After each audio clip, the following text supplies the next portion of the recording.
മലാക്കി പ്രവാചകന്റെ പുസ്തകം 2-ാം അധ്യായം 15-ാം തിരുവചനം.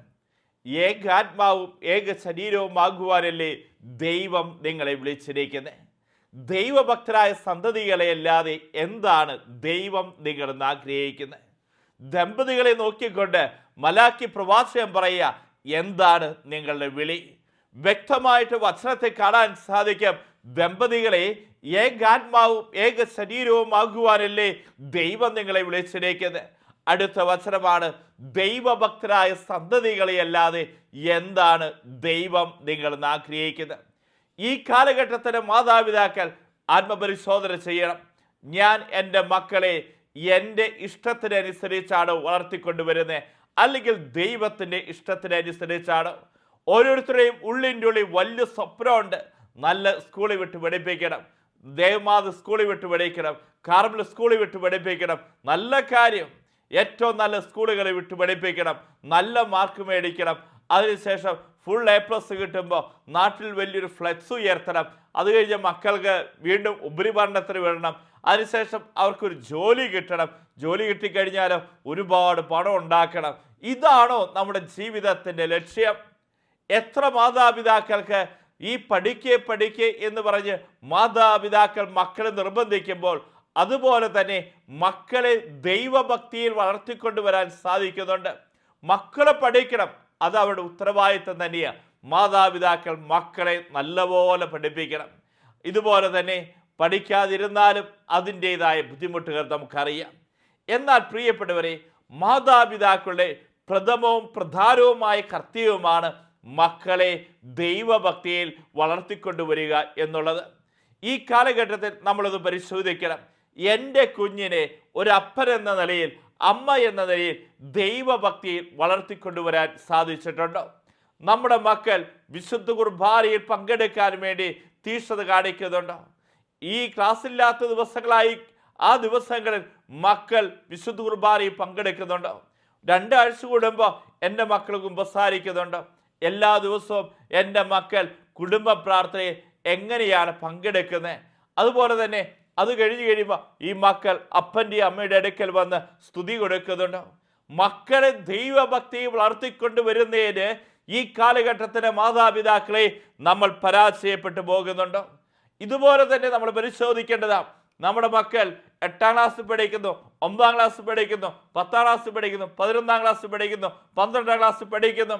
ഈ മക്കളുടെ പാഠപുസ്തകങ്ങളൊക്കെ കണ്ടു കഴിഞ്ഞാൽ നമ്മൾ അത്ഭുതപ്പെടും. ഇതാ CBSEക്ക് പഠിക്കുന്ന ഒരു കൊച്ചിൻ്റെ ഫിസിക്സിൻ്റെ ബുക്ക് ഞാൻ കണ്ടു. ഈ ബൈബിളിനേക്കാളും വലുതാണ്. 1 വർഷം കൊണ്ട് ഈ പുസ്തകം ഈ കൊച്ചു മുഴുവൻ പഠിച്ചു തീർക്കുന്നുണ്ട്, ഫിസിക്സ്. ഇതുപോലെ തന്നെ ആ പുസ്തകം കാലെ വീണ് കഴിഞ്ഞാൽ കാലൊടിഞ്ഞേക്കാം. എന്നാൽ നമുക്ക് ഓർക്കണം, നമ്മുടെ കയ്യിലിരിക്കുന്ന ഈ വിശുദ്ധ ഗ്രന്ഥമുണ്ടല്ലോ, ഈ വിശുദ്ധ ഗ്രന്ഥത്തിൽ എത്ര പുസ്തകമുണ്ട് എന്ന് ചോദിച്ചാൽ നമ്മുടെ മക്കൾക്ക് പലപ്പോഴും അറിയുന്നില്ല. ഇതുപോലെ തന്നെ ഫിസിക്സും കെമിസ്ട്രിയും ഇംഗ്ലീഷും മാത്സും എല്ലാം പഠിപ്പിക്കുവാൻ നമ്മൾ തീഷ്ണത കാണിക്കുന്നു. മക്കളെ പഠിച്ചോ എത്രയോ മാർക്ക് നമ്മൾ ചോദിക്കുന്നുണ്ട്. എന്നാൽ ഈ മാതാപിതാക്കൾ മക്കൾക്ക് എത്ര വചനം പഠിപ്പിച്ചു കൊടുക്കുന്നുണ്ട്? വചനം പഠിക്കുന്നതിൽ ഈ കുഞ്ഞുങ്ങൾക്ക് ഉത്സാഹമുണ്ടോ? വചനം പഠിക്കുന്നതിൽ ഈ മാതാപിതാക്കൾ വേണ്ടത്ര പ്രോത്സാഹനം കൊടുക്കുന്നുണ്ടോ? ഫിസിക്സും കെമിസ്ട്രിയും ബയോളജിയും എല്ലാം പഠിപ്പിക്കുന്നു. മാതാപിതാക്കൾ കാണുന്നു, മക്കൾ ഫുൾ A+ മേടിച്ചു കൊണ്ടുവരുന്നു. എന്നാൽ ചോദിക്കുകയാണ്, ദൈവഭക്തിയിൽ മക്കളെ വളർത്തിക്കൊണ്ടുവരുന്നതിൽ മാതാപിതാക്കൾ ഉത്സാഹം കാണിക്കുന്നുണ്ടോ? വീണ്ടും വചനം കാണാൻ സാധിക്കും. പ്രഭാഷകന്റെ പുസ്തകം 27-ാം അധ്യായം 3-ാം തിരുവചനം പറയുകയാണ്, ദൈവഭക്തിയിൽ ദൃഢതയും തീഷ്ണതയും ഇല്ലാത്തവന്റെ ഭവനം അതിവേഗം നശിക്കും. ആരുടെ ഭവനം അതിവേഗം നശിക്കുക? ദൈവഭക്തിയിൽ ദൃഢതയും തീഷ്ണതയും ഇല്ലാത്തവന്റെ ഭവനം അതിവേഗം നശിക്കും. വിദേശത്ത് ഞാൻ പലപ്പോഴും കണ്ടിരിക്കുന്ന മക്കളുടെ ബുദ്ധി വളരുന്നതിന് വേണ്ടി മാതാപിതാക്കൾ അധ്വാനിക്കുന്നുണ്ട്, നല്ലപോലെ പഠിപ്പിക്കുന്നുണ്ട്. ഇതേപോലെ തന്നെ മാതാപിതാക്കൾ നോക്കണം, മക്കളെ ദൈവഭക്തിയെ വളർത്തിക്കൊണ്ടുവരുന്നതിൽ മാതാപിതാക്കൾക്ക് താല്പര്യമുണ്ടോ?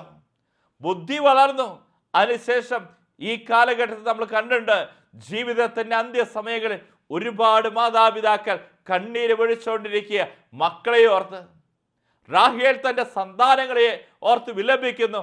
അവളെ ആശ്വസിപ്പിക്കുക അസാധ്യം, കാരണം അവൾക്ക് മക്കൾ നഷ്ടപ്പെട്ടു പോയിരിക്കുന്നു. വിദേശ രാജ്യങ്ങളെ ധ്യാനിപ്പിക്കാൻ വേണ്ടി ചെല്ലുമ്പോൾ കാണുന്ന ഒരു പ്രത്യേകത എന്താണെന്നറിയോ?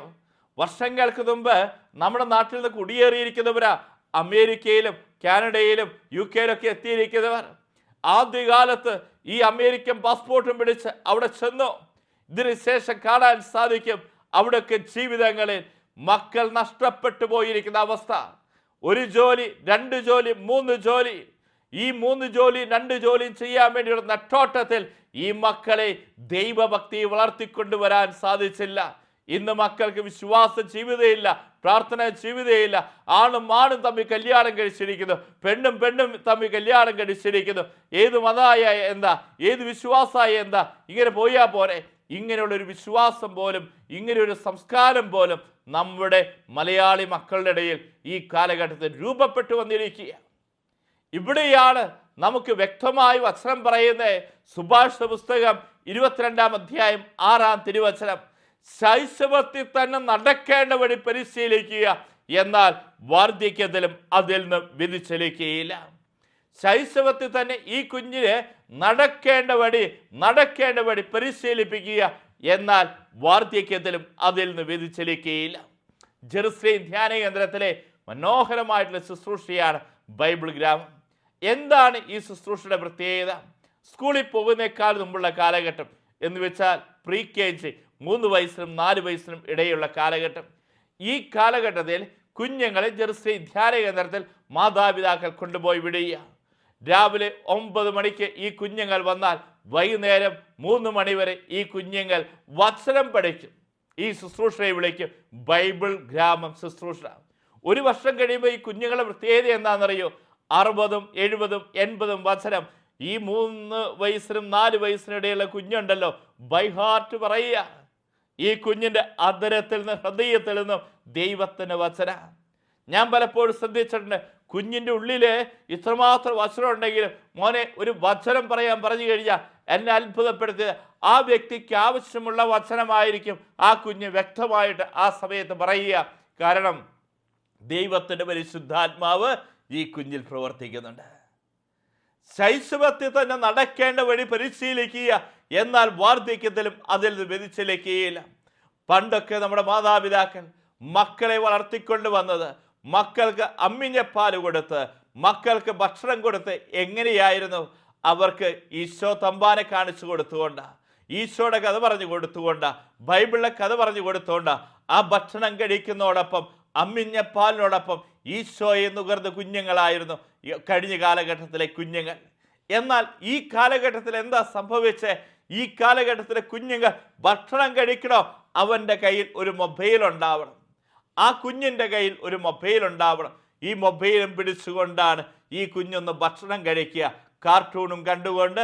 അവനിപ്പോൾ എന്നിട്ട് അതേ പറയും, എൻ്റെ കുഞ്ഞുണ്ടല്ലോ മിടുക്കന, 1 വയസ്സായിട്ടുള്ളൂ, അവന് ഈ മൊബൈലിനകത്ത് എല്ലാ ടെക്നിക്കും അറിയാം. അവൻ ഈ കാർട്ടൂണും കണ്ട് അതും കണ്ട് ഇതും കണ്ട് അവൻ ഭക്ഷണം കഴിക്കുന്നു. അങ്ങനെയല്ല ശൈശവത്തിൽ നമ്മുടെ മാതാപിതാക്കൾ നമ്മളെ വളർത്തിക്കൊണ്ട് വന്ന് അമ്മിഞ്ഞ പാലിനോടൊപ്പം ഈശോയെ കൊടുത്തുകൊണ്ട് വളർത്തിക്കൊണ്ട് വന്ന്. കുഞ്ഞു ഭക്ഷണം കഴിക്കുന്നില്ല, അവിടെയൊക്കെ നമ്മുടെ മാതാപിതാക്കൾ ഈ അമ്മിഞ്ഞ പാലിനോടൊപ്പം ഭക്ഷണത്തോടൊപ്പം യേശുവിനെ കൊടുക്കാൻ അവർക്ക് സാധിച്ചിരുന്നു. എന്നാൽ ഈ കാലഘട്ടത്തിൽ പ്രിയപ്പെട്ടവരെ, ഈ മൊബൈലിന് മുമ്പിലേക്കും കാർട്ടൂൺ നെറ്റ്വർക്കിന് മുമ്പിലേക്കും TV-യുടെ മുമ്പിലേക്കും നമ്മുടെ കുഞ്ഞുങ്ങൾ പോയിട്ടുണ്ടെങ്കിൽ ഇതിൻ്റെ ഭാവി എന്താ? ബുദ്ധി കൊച്ചിൻ്റെ വികസിക്കുന്നുണ്ട്, പക്ഷേ ദൈവഭക്തിയിൽ വളർത്തിക്കൊണ്ടുവരാൻ മാതാപിതാക്കളെ നിങ്ങൾ പരാജയപ്പെടും. ഇതുപോലെ തന്നെ നമ്മുടെ കുഞ്ഞുങ്ങൾ പറഞ്ഞറിയിക്കാൻ പറ്റാത്ത അസ്വസ്ഥതകൾ, വാശി, കരച്ചൽ, ഇതുപോലുള്ള പീഡകളിലൂടെ കുഞ്ഞുങ്ങൾ കടന്നു പോകുന്നുണ്ടെങ്കിൽ പ്രിയപ്പെട്ട മാതാപിതാക്കളായി നമുക്ക് എവിടെയൊക്കെയോ എന്തൊക്കെയോ പ്രസവ് വന്നു പോയിട്ടുണ്ട്. ജോൺ പോൾ രണ്ടാമൻ മാർപ്പാപ്പ ഈ പിതാവിൻ്റെ അപ്പനെക്കുറിച്ചുള്ള ഓർമ്മകൾ അദ്ദേഹം പങ്കുവെക്കുന്നുണ്ട്. ഞാൻ കുഞ്ഞായിരുന്ന സമയത്ത് അമ്മ മരിച്ചുപോയി. ഈ അപ്പനെ വളർത്തിക്കൊണ്ടുവരുന്നത് ഈ കുഞ്ഞിന്, ഈ ജോൺ പോൾ രണ്ടാമൻ എന്ന് പറയുന്ന കുഞ്ഞിന് ഭക്ഷണമൊക്കെ കൊടുത്ത് കിടത്തി ഈ അപ്പൻ ഈശോയുടെ ഹൃദയത്തിന് മുമ്പിൽ പോയിരുന്ന് പ്രാർത്ഥിക്കുന്ന ഈ കുഞ്ഞ് കാണുക. ഏറ്റവും ഇഷ്ടപ്പെട്ട അപ്പനെ കുറിച്ചുള്ള ഓർമ്മ എന്താണ് ചോദിച്ചു കഴിഞ്ഞപ്പോൾ ജോൺ പോൾ രണ്ടാമൻ മാർപ്പാപ്പ പറഞ്ഞ എന്താണെന്നറിയോ? രാത്രിയുടെ യാമങ്ങളിൽ ഞാൻ എപ്പോഴെങ്കിലും കുഞ്ഞായിരുന്ന സമയത്ത് ഞെട്ടി ഉണരില്ലേ, ആ സമയത്ത് എൻ്റെ അപ്പൻ എൻ്റെ കട്ടിലിനരികിൽ കരങ്ങൾ വിരിച്ച് വിളിച്ച് ജപമാല ചൊല്ലി പ്രാർത്ഥിക്കുന്ന അപ്പൻ്റെ ചിത്രമാണ് എനിക്ക് അപ്പനെ കുറിച്ച് ഓർക്കുമ്പോൾ എൻ്റെ മനസ്സിൽ നിറഞ്ഞു നിൽക്കുന്നേ. വിശുദ്ധ കൊസ്തേസ്യ പുണ്യവതി പറയുന്നുണ്ട്, എന്നെ സ്നേഹിക്കാൻ പഠിപ്പിച്ച് എൻ്റെ അപ്പൻ്റെ മുഖത്ത് നിന്ന. വിശുദ്ധ ജോൺ മരിയ വിയാനി പറയുന്നുണ്ട്, ഞാൻ വായിച്ചിട്ടുള്ളതിൽ വെച്ച് ഏറ്റവും മനോഹരമായിട്ടുള്ള പുസ്തകം എൻ്റെ അമ്മയാണ്. ഇതുപോലെ തന്നെ മരിയ ഗൊരേത്തി പറയുന്നുണ്ട്, പാപത്തേക്കാൾ മരണം ഈ കുഞ്ഞിൻ്റെ ഉള്ളിലേക്ക് രൂപപ്പെടുത്തി കൊടുത്ത് ഈ കുഞ്ഞിൻ്റെ അമ്മയാണ്. ഈ വിശുദ്ധാത്മാക്കൾ ജീവിതമൊക്കെ നോക്ക്, എത്രമാത്രം ആ മാതാപിതാക്കൾ ഈ മക്കളുടെ ജീവിതങ്ങളിൽ സ്വാധീനം ചെലുത്തിയിട്ടുള്ളത് എന്ന് നമുക്ക് കാണാൻ സാധിക്കും. ജോബിൻ്റെ പുസ്തകത്തിൽ നാം വായിക്കുന്നില്ലേ, മക്കൾ പാപം ചെയ്തിട്ടുണ്ടാവാം എന്ന് വിചാരിച്ച് അടുത്ത ദിവസം രാവിലെ ഉണ്ടല്ലോ ഈ മക്കൾക്ക് വേണ്ടി ദഹനബലി അർപ്പിക്കുന്ന അപ്പനെ നാം കാണുക. ജോബിൽ മക്കൾ പാപം ചെയ്തിട്ടുണ്ടാവാം എന്ന് വിചാരിച്ച് തലേ ദിവസം എൻ്റെ മക്കൾ സദ്യക്ക് പോയിട്ടുണ്ടായിരുന്നു, അതിനുശേഷം അവരെന്തെങ്കിലും പാപം ചെയ്തിട്ടുണ്ടാവാം എന്ന് വിചാരിച്ച് ഈ മക്കൾക്ക് വേണ്ടി പരിഹാരം ചെയ്ത് പ്രാർത്ഥിക്കുന്ന അപ്പനെ ജോബിൻ്റെ പുസ്തകത്തിൽ നാം കാണുക. ഇതുപോലെ തന്നെ പ്രിയപ്പെട്ടവരെ, എൻ്റെ അടുക്കൽ ഒരപ്പനെ കൊണ്ടുവന്നിരിക്കുക. 8 മക്കളുടെ പിതാവ്, 72 വയസ്സായി. ഇദ്ദേഹം ആത്മഹത്യക്ക് ശ്രമിച്ചു. കൗൺസിലിങ്ങിന് വേണ്ടി കൊണ്ടുവന്ന അച്ഛന് തലയിലൊന്ന് കൈവച്ച് പ്രാർത്ഥിക്കുക, കൗൺസിലിംഗ് നടത്തുക. ഈ സമയത്ത് ഈ അപ്പൻ എന്നോട് ചോദിച്ചൊരു ചോദ്യമുണ്ട്, 8 മക്കളുണ്ട് അച്ഛാ, എന്നെ ആർക്കും വേണ്ട, ഭാര്യ മരിച്ചുപോയി, ഞാൻ ഇനി എന്തിനാ ജീവിക്കുന്നത്? ഈ മനുഷ്യൻ്റെ ഉള്ളിൽ എന്തെന്നില്ലാത്ത നിരാശയാണ്. വലിയ സമ്പത്തുണ്ട്, മക്കളെയൊക്കെ നല്ല നിലയിൽ ഈ അപ്പൻ കൈപിടിച്ച് ഉയർത്തിയിട്ടുണ്ട്, മക്കളൊക്കെ ഇന്ന് വിദേശങ്ങളിലൊക്കെ ജോലി ചെയ്തുകൊണ്ടിരിക്കുക. എന്നാൽ പ്രിയപ്പെട്ടവരെ, അവർ ഈ അപ്പന് സൈക്കോളജിക്കൽ പ്രോബ്ലം, ഡിപ്രഷനാണ്, മറ്റ് അസുഖങ്ങളാണെന്നൊക്കെ പറഞ്ഞുകൊണ്ട് കൊണ്ടുവരിക. ഞാൻ ഈ അപ്പനോട് പറഞ്ഞൊരു കാര്യമുണ്ട്, അപ്പൻ്റെ കയ്യിൽ നിന്ന് തഴമ്പുണ്ട്, ആ കൈ ഒന്ന് പിടിച്ചു നോക്കിയാൽ അറിയാം ആ കയ്യിൽ തഴമ്പുണ്ട്. ഞാൻ പറഞ്ഞു, അപ്പൻ എവിടെയോ പെശക് പറ്റി, ഈ മുട്ടുമേൽ തഴമ്പുണ്ടായിരുന്നുവെങ്കിൽ ഇന്ന് ഈ അവസ്ഥ ഉണ്ടാവില്ലായിരുന്നു. ഈ കയ്യിൽ തഴമ്പുള്ളതുപോലെ മുട്ടുമേൽ തഴമ്പുണ്ടായിരുന്നുവെങ്കിൽ 8 മക്കളും അപ്പനെ നോക്കാൻ കൂടെ ഉണ്ടായേനെ. പ്രിയപ്പെട്ടവരെ, അതുകൊണ്ട് തന്നെ നമ്മൾ ഈ മക്കളെ വളർത്തിക്കൊണ്ടുവരുമ്പോൾ നമുക്ക് വലിയൊരു ഉത്തരവാദിത്തം ദൈവത്തിൻ്റെ പരിശുദ്ധാത്മാവ് ഏൽപ്പിച്ചിരിക്കുന്നത്. ഇതുപോലെ തന്നെ മാതാപിതാക്കളോട് മക്കൾക്കുള്ള കടമകൾ ദൈവത്തിൻ്റെ വചനത്തിൻ്റെ വെളിച്ചത്തിൽ നമുക്ക് കാണാൻ സാധിക്കും. പ്രഭാഷകന്റെ പുസ്തകം 7-ാം അധ്യായം 27-ാം തിരുവചനം പറയുന്നു, പൂർണ്ണ ഹൃദയത്തോടെ പിതാവിനെ ബഹുമാനിക്കുക, നൊന്തുപെറ്റ അമ്മയെ മറക്കരുത്. മാതാപിതാക്കന്മാരാണ് നിനക്ക് ജന്മം നൽകിയെന്ന് ഓർക്കുക. നിനക്ക് അവരുടെ ദാനത്തിന് എന്ത് പ്രതിഫലം നൽകാൻ കഴിയും? മാതാപിതാക്കളുടെ ഈ ദാനത്തിന് അവരുടെ ജീവിതം മുഴുവൻ ഈ മക്കൾക്ക് വേണ്ടി സമർപ്പിച്ചിരിക്കുക. എന്നാൽ ഈ മക്കൾ എന്ത് ദാനമാണ് തിരിച്ചു കൊടുക്കാൻ സാധിക്കുക? അപ്പൻ ചെയ്ത ഈ നന്മയ്ക്ക്, അമ്മ എനിക്ക് നൽകിയ ഈ ദാനങ്ങൾക്ക് എന്താ തിരിച്ചു കൊടുക്കാനുള്ളത്? മാതാപിതാക്കളുടെ അനുഗ്രഹം മക്കൾ സ്വന്തമാക്കണം. മക്കളുടെ അനുഗ്രഹത്തിൻ്റെ ചാലുകളാണ് മാതാപിതാക്കൾ. നമ്മുടെ കുഞ്ഞുങ്ങളിലേക്ക് അനുഗ്രഹം ഒഴുകണോ? ഈ മാതാപിതാക്കളുടെ പ്രാർത്ഥന ഉണ്ടാവണം, അനുഗ്രഹം ഉണ്ടാവണം. ഈ കാലഘട്ടത്തിൽ നമ്മൾ നോക്കണം, നമ്മുടെ മാതാപിതാക്കളുടെ മുഖം നമ്മുടെ മനസ്സിലേക്ക് കടന്നു വരുന്നില്ലേ? ഈ അപ്പൻ്റെ മുഖം, ഈ അമ്മയുടെ മുഖം, ഈ അമ്മ വേദനിക്കാൻ ഇടവന്നിട്ടുണ്ടോ? അമ്മയുടെ കണ്ണുനീര് വീഴാൻ ഇടവന്നിട്ടുണ്ടോ? അമ്മ സംതൃപ്തിയോടുകൂടിയാണ് ജീവിക്കുന്നത്. അമ്മ മുറിപ്പെടുത്തപ്പെട്ടിട്ടുണ്ടോ? അപ്പൻ മുറിപ്പെട്ടിട്ടുണ്ടോ? ഈ മാതാപിതാക്കളെ ബഹുമാനിക്കുക, മാതാപിതാക്കളെ സ്നേഹിക്കുക എന്നുള്ളത് ഓരോ മക്കളുടെയും ഉത്തരവാദിത്തമാണ്. വീണ്ടും ദൈവത്തിന്റെ വചനം പറഞ്ഞിരിക്കുകയാണ്. പ്രഭാഷകന്റെ പുസ്തകം 3-ാം അധ്യായം 2-ാം തിരുവചനം, മക്കൾ പിതാവിനെ ബഹുമാനിക്കണമെന്ന് കർത്താവ് ആഗ്രഹിക്കുന്നു. അവിടുന്ന് പുത്രന്മാരുടെ മേൽ അമ്മയ്ക്കുള്ള അവകാശം ഉറപ്പിച്ചിരിക്കുന്നു. പുത്രന്മാരുടെ മേൽ അമ്മയ്ക്കുള്ള അവകാശം ഉറപ്പിച്ചിരിക്കുന്നു. പിതാവിനെ ബഹുമാനിക്കുന്നവൻ തൻ്റെ പാപങ്ങൾക്ക് പ്രായശ്ചിത്തം ചെയ്യുന്നു. അപ്പനെ ബഹുമാനിച്ചു കഴിഞ്ഞാൽ തൻ്റെ പാപങ്ങൾക്ക് പ്രായശ്ചിത്തം ചെയ്യുന്നു എന്ന് പ്രഭാഷകന്റെ പുസ്തകം പറയുകയാണ്. വീണ്ടും പറയുക, അമ്മയെ മഹത്വപ്പെടുത്തുന്നവൻ നിക്ഷേപം കൂട്ടിവെക്കുന്നു.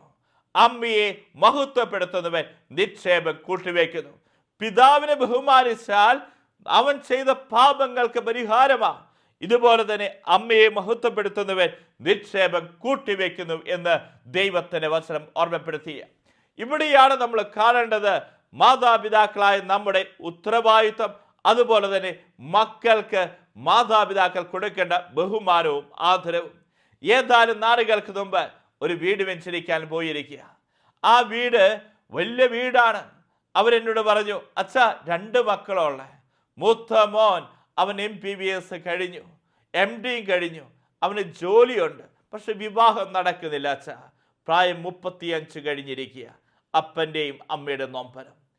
മോളുടെ കല്യാണം കഴിഞ്ഞിട്ടുണ്ട്, മോളുടെ വിവാഹം കഴിഞ്ഞിട്ട് 5 വർഷമായി, ഇതുവരെയും അവളുടെ മക്കളുണ്ടാവാത്ത അവസ്ഥ. ഈ നൊമ്പരവും പേറിക്കൊണ്ടാണ് ഈ അപ്പനും അമ്മയും ജെറുസലേം ധ്യാന കേന്ദ്രത്തിൽ വന്നിരിക്കുന്നത്. ഈ സമയത്ത് ഞാൻ ഈ അപ്പനോട് പറഞ്ഞു, മക്കളെ ദൈവവിശ്വാസത്തിലൊക്കെ വളർത്തിയോ? ഞങ്ങളെ കൊണ്ട് സാധിക്കുന്ന രീതിയിലൊക്കെ ഞങ്ങൾ വളർത്തിയിട്ടുണ്ട് എന്നൊക്കെ പറഞ്ഞു. ഇതിനുശേഷം അവരെന്നോട് ചോദിച്ചു, അച്ഛാ ഞങ്ങളുടെ വീട്ടിൽ വന്നൊന്ന് പ്രാർത്ഥിക്കാവോ? ഞാൻ അങ്ങനെ അവരുടെ വീട് വെഞ്ചരിക്കാൻ വേണ്ടി ഒരു ദിവസം ചെല്ലുകയാണ്. മനോഹരമായിട്ടുള്ള വലിയ കൊട്ടാരം പോലത്തെ വീടാണ്. ഞാൻ വീട് വെഞ്ചരിപ്പൊക്കെ തുടങ്ങി ഓരോ മുറികൾ ഇങ്ങനെ വെഞ്ചരിച്ചുകൊണ്ട് പോവുകയാണ്. അങ്ങനെ ഇരിക്കുമ്പോൾ അടുക്കളയുടെ സൈഡിൽ ഒരു കൊച്ചു മുറിയിൽ നിന്ന് ഒരാളൊക്കെ കേൾക്കുന്നുണ്ട്, സംസാരം കേൾക്കുന്നുണ്ട്. ഞാൻ ചോദിച്ചു, അവിടെ ആരാ ആ മുറിയിലുള്ള? ആ സമയത്ത് ഞാൻ വിചാരിച്ചു ആ കുടുംബത്തിലെ വേലക്കാരായിട്ടുള്ള വ്യക്തികളായിരിക്കുമെന്ന്. എന്നോട് ആ പിതാവ് പറയാൻ, അച്ഛാ എൻ്റെ അപ്പനും അമ്മയെ ആ മുറിയിൽ താമസിക്കുന്നത്. അപ്പനും അമ്മയെ ആ മുറിയിൽ താമസിക്കുന്നത്. ഞാൻ നേരെ ആ മുറിയിലേക്ക് കയറി. ഇതിന് ശേഷം ഈ അപ്പനും അമ്മയും അവിടെ കട്ടിലയിലിരുന്ന് കൊന്തി എല്ലിക്കൊണ്ടിരിക്കുന്നുണ്ട്. ഞാൻ ഇവരോട് ചോദിച്ചു, ചാച്ച അമ്മച്ചി നിങ്ങൾക്ക് സുഖമാണോ? ഈ സമയത്ത് ഈ അമ്മ പറഞ്ഞ വാക്ക് ഇങ്ങനെയാ, അച്ഛാ ഞങ്ങൾക്ക് എന്ത് സുഖം അച്ഛാ, മൃഗങ്ങളെ നോക്കുന്ന പോലെ ഞങ്ങളെ ഇവിടെ നോക്കുന്നേ. ഞാൻ ഇതിന് ശേഷം ഞാൻ അവിടെ അടുക്കിലിരുന്ന് കണ്ണുനീര് ഇങ്ങനെ അങ്ങോട്ട് ഞാൻ തുടച്ചെടുക്കുക, ആ അമ്മയുടെ അപ്പൻ്റെ കണ്ണുനീര്. ഈ അമ്മയും അപ്പനും എന്നോട് പറഞ്ഞ, അച്ഛാ എൻ്റെ മരുമകൾക്ക് ഞങ്ങൾ പുറത്തേക്ക് വരുന്ന ഇഷ്ടമില്ല അച്ഛാ, ഞങ്ങൾ ഈ മുറിയിൽ തന്നെയാണ് ഏത് സമയവും. അതുപോലെ ഞങ്ങൾക്ക് ഭക്ഷണം ഈ വാതിലിന് മുമ്പിൽ കൊണ്ടുപോയി വെക്കും, ഞങ്ങൾക്ക് ആവശ്യമുള്ളപ്പോൾ ഞങ്ങൾ ഭക്ഷണം എടുക്കുന്നു, ഞങ്ങൾ കഴിക്കുന്നു, ഞങ്ങൾ ഈ മുറിയിൽ തന്നെയാണ്. ഞങ്ങൾ മൃഗത്തെ നോക്കുന്ന പോലെയാണ് ഈ ഭവനത്തെ ഞങ്ങളെ നോക്കിക്കൊണ്ടിരിക്കുന്നത്. ഇതിന് ശേഷം ഞാൻ ആ മാതാപിതാക്കളെയൊക്കെ ആശ്വസിപ്പിച്ച് വീട് വെഞ്ചരിപ്പ് അവിടെ വെച്ച് നിർത്തി ഞാൻ അവിടെ നിന്ന് ഇറങ്ങിപ്പോരുക. കാരണം മരുമോൾക്ക് ഇഷ്ടമില്ല അപ്പനെയും അമ്മയും, അതുകൊണ്ടൊരു മുറി കൊണ്ടുപോയി പൂട്ടിയിരിക്കുക എന്നുള്ള രീതിയിലാണ് അവിടുത്തെ അവസ്ഥ. എന്നാൽ പ്രിയപ്പെട്ടവരെ, ചില കുടുംബത്തിലെ അവസ്ഥയാ മാതാപിതാക്കളെ കണ്ണുനീര് വീണുകൊണ്ടിരിക്കുക. എന്നാൽ പ്രിയപ്പെട്ടവരെ, പ്രഭാഷകന്റെ പുസ്തകം 3-ാം അധ്യായം 9-ാം തിരുവചനം പറയുന്നു, പിതാവിന്റെ അനുഗ്രഹം മക്കളുടെ ഭവനങ്ങളെ ബലവത്താക്കും, അമ്മയുടെ ശാപം അവയുടെ അടിത്തറ ഇളക്കും. പിതാവിന്റെ അനുഗ്രഹം, മാതാപിതാക്കളുടെ അനുഗ്രഹം ഉണ്ടല്ലോ, മക്കളുടെ ഭവനങ്ങളെ ബലവത്താക്കും. ഇന്ന് നമ്മുടെ അപ്പൻ അമ്മ അവർ സംതൃപ്തിയോടുകൂടിയാണ് ജീവിക്കുന്നത്. അവരുടെ വാർദ്ധക്യ കാലഘട്ടത്തിൽ അവിടെ ഉള്ളിൻ്റെ ഉള്ളിൽ സന്തോഷമുണ്ടോ? അവിടെ കണ്ണുനീര് വീഴാൻ ഇടവന്നിട്ടുണ്ടോ? അവർക്ക് വേണ്ട രീതിയിൽ മരുന്ന് മേടിച്ചു കൊടുക്കുന്നുണ്ടോ? അവർക്ക് വേണ്ട രീതിയിൽ നല്ല ഭക്ഷണം ചൂടോടുകൂടി കൊടുക്കാതിരിക്കാൻ സാധിക്കുന്നുണ്ടോ? അവിടെ മുഖത്ത് മ്ലാനതയുണ്ടോ? നിന്റെ അപ്പൻ്റെ അമ്മയുടെ മുഖത്ത് മ്ലാനതയുണ്ടോ? വചനം പറയുക, മാതാപിതാക്കളുടെ അനുഗ്രഹം മക്കളുടെ ഭവനങ്ങളെ ബലവത്താക്കുമെന്ന് വചനം പറഞ്ഞ നമ്മുടെ മാതാപിതാക്കളുടെ അനുഗ്രഹമാണ് മക്കൾ സ്വീകരിക്കേണ്ടത്. വീണ്ടും നമുക്ക് കാണാൻ സാധിക്കും സുഭാഷിത പുസ്തകം 23-ാം അധ്യായം 22-ാം തിരുവചനം, നിനക്ക് ജന്മം നൽകിയ പിതാവിനെ അനുസരിക്കുക, വൃദ്ധയായ അമ്മയെ നിന്ദിക്കരുത്. വൃദ്ധയായ അമ്മയെ നിന്ദിക്കരുത്. പ്രിയപ്പെട്ടവരെ, നമ്മുടെ മാതാപിതാക്കൾ ഇന്ന് സംതൃപ്തിയോടുകൂടിയാണ് ജീവിക്കുന്നത്. നമ്മുടെ കുടുംബത്തിൽ നമ്മുടെ അമ്മയ്ക്ക് ഒരു ഉമ്മ കൊടുക്കുന്നുണ്ട്, അപ്പന് ഒരു ഉമ്മ കൊടുക്കുന്നുണ്ട്. എപ്പോഴാണ് കൊടുക്കുന്നത്? മരിച്ചു കഴിഞ്ഞ് കഴിയുമ്പോൾ ദാ ഈ അമ്മയ്ക്ക് സിമിത്തേരി ചെന്ന് കഴിയുമ്പോൾ മക്കൾ കെട്ടിപ്പിടിച്ചൊരു ഉമ്മ കൊടുക്കുന്നുണ്ട്. അപ്പോൾ കിട്ടിയിട്ട് എന്താ കാര്യം? ചത്തു കഴിഞ്ഞിട്ടാണോ ഈ അമ്മയ്ക്കും അപ്പനും ഉമ്മ കൊടുക്കുന്നേ? ജീവിച്ചിരുന്ന കാലഘട്ടത്തിൽ ഈ അമ്മയ്ക്കും അപ്പനും ഒരു ഉമ്മ കൊടുക്കാൻ സാധിച്ചില്ലെങ്കിൽ മരിച്ചു കഴിഞ്ഞിട്ടാണോ ഈ മക്കളുടെ ഉമ്മ അപ്പനും അമ്മയ്ക്കും കിട്ടേണ്ടത്? അതുകൊണ്ട് തന്നെ നമ്മുടെ മാതാപിതാക്കളെ ഒന്ന് മനസ്സിലോർത്ത് അവർക്ക് സ്തുതി ചെല്ലാൻ മക്കളെ മക്കളായി നമുക്ക് കഴിയണം. അത് മരിച്ചു കഴിഞ്ഞിട്ടല്ല കൊടുക്കേണ്ടേ, ജീവിച്ചിരിക്കുമ്പോഴാണ് കൊടുക്കണ്ടേ. വീണ്ടും വചനം പറയുകയാണ്, പുറപ്പാട് പുസ്തകം 20-ാം അധ്യായം 12-ാം തിരുവചനം, നിന്റെ ദൈവമായ കർത്താവ് തരുന്ന രാജ്യത്ത് നീ ദീർഘകാലം ജീവിക്കേണ്ടതിന് നിന്റെ പിതാവിനെയും മാതാവിനെയും ബഹുമാനിക്കുക. നിന്റെ തലമുറ, നിന്റെ മക്കൾ എല്ലാം അനുഗ്രഹിക്കപ്പെടുന്നതിന് എന്താ ചെയ്യേണ്ടേ? നിന്റെ അപ്പനെ നോക്കിയിട്ടുണ്ടോ? നിന്റെ അമ്മനെ നോക്കിയിട്ടുണ്ടോ? അതൊരു കടമായിട്ട് നിന്റെ കുടുംബത്തിലും തലമുറയിലും കിടക്കാൻ പാടില്ല. അപ്പൻ്റെ അമ്മയുടെ കണ്ണുനീര് വീണ, ശാപം വീണ ഒരു മകനായിട്ട് കുടുംബമായിട്ട് നിന്റെ കുടുംബം തീരാൻ പാടില്ല. അച്ഛൻ ഇത് പറയുന്നത് വലിയ വേദനയോടാണ്. ഈ കാലഘട്ടത്തിൽ അനേകം മാതാപിതാക്കൾ കണ്ണുനീര് കണ്ടതുകൊണ്ട് ഇത്രയും നൊമ്പരപ്പെട്ട് ഈ സമൂഹത്തോട് അച്ഛൻ സംസാരിക്കുന്നത്. എങ്കിൽ പ്രിയപ്പെട്ടവരെ, നമുക്ക് ഈ മാതാപിതാക്കളുടെ ശാപമല്ല കിട്ടണ്ടേ, അനുഗ്രഹം കിട്ടണ്ടേ. അനുഗ്രഹം കിട്ടാൻ വേണ്ടി നമ്മൾ ആ ധ്യാന കേന്ദ്രത്തിലേക്കും ഈ ധ്യാന കേന്ദ്രത്തിലേക്കും ആ അച്ഛൻ്റെ അടുത്തേക്കും ഈ അച്ഛൻ്റെ അടുത്തേക്കും ഒക്കെ നെട്ടോട്ടോടുന്നുണ്ട്. അവിടെയൊക്കെ പോയി അച്ഛൻ്റെ കയ്യിൽ നിന്ന് അനുഗ്രഹം സ്വീകരിക്കുന്നേക്കാൾ ശക്തിയുണ്ട് കുടുംബത്തിലെ മാതാപിതാക്കളെ അനുഗ്രഹം സ്വീകരിച്ചു കഴിഞ്ഞാൽ. ഈ അപ്പൻ്റെ കൈയെടുത്തുനിന്ന് തല വെക്കുവാനെ ഈ അമ്മയോടൊന്ന് അനുഗ്രഹിക്കാൻ പറ. നിന്നിലേക്ക് ഒഴുകുന്ന ആ ദൈവശക്തി, തലമുറയിലൂടെ ഒഴുകുന്ന ദൈവശക്തി, അത് അത്രയും വലുതാണ്. ഈ ബോധ്യം നമുക്കുണ്ടാവണം. ഒരു മകൻ എന്നോട് പറഞ്ഞ, അച്ഛാ, ഞാൻ എൻ്റെ ജോലി രാജിവെച്ച് എൻ്റെ അമ്മ വാർദ്ധക്യ സഹജമായി കിടപ്പായപ്പോൾ ഞാൻ അമ്മേനെ എടുത്തു വന്ന് അമ്മയെ ശുശ്രൂഷിക്കുക. എൻ്റെ ഭാര്യ പോലും എൻ്റെ കൂടെ നിന്ന് എല്ലാ കാര്യത്തിലും എൻ്റെ കൂടെ നിൽക്കുന്നുണ്ട്. അമ്മയെ നോക്കാൻ ഒരാൾ എപ്പോഴും കൂടെ ഉണ്ടാവണം. ഇങ്ങനെ അമ്മേനെ എല്ലാ കാര്യങ്ങളും അമ്മയ്ക്ക് ചെയ്തു കൊടുക്കണം തളർന്നു കിടക്കുന്ന ഈ അമ്മ.